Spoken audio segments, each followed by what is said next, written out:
Nearly 1 out of every 5 human beings on the planet lives in China. That's almost 1.4 billion people total. To give you some sense of scale, the United States has less than 0.4 billion total. There's a lot of people.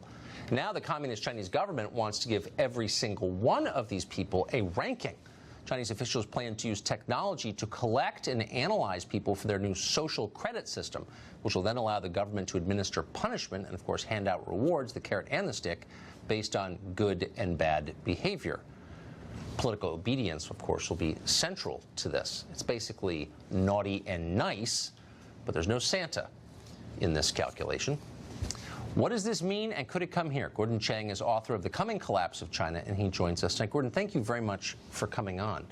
So this is such a dystopian vision that a government could exert this level of social control over a population this large. It's hard to believe this could happen. Is this actually going to happen?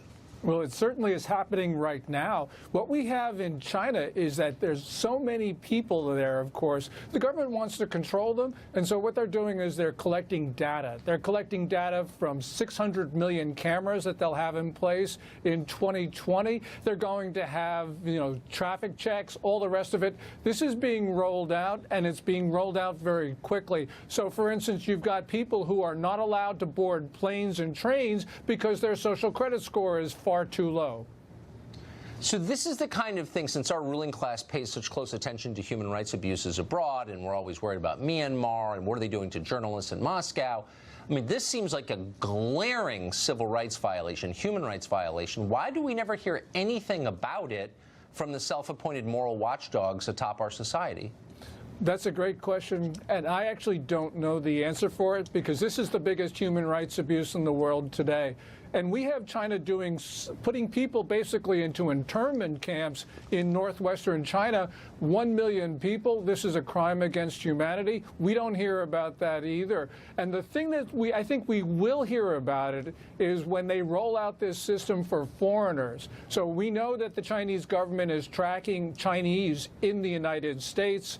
They are actually contacting people in the U.S. This is just going to get worse and worse until the U.S. government pushes back. What about the tech companies, our tech companies that exert so much social control over our society? Have they issued an unequivocal statement against this, or do we suspect they sympathize with this idea? I think they probably sympathize with it because they sold much of the technology to the Chinese that they've used, incorporated into their system. Now, of course, the Chinese have been able to improve what they've gotten, but nonetheless, they would not be anywhere near their level of perfection if it weren't for U.S. and other Western companies. Do we send them torture equipment, too, for political prisoners? At some point, can a company do something that's so morally repulsive that there's an outcry about it? The idea that American tech companies are abetting this garbage is unbelievable.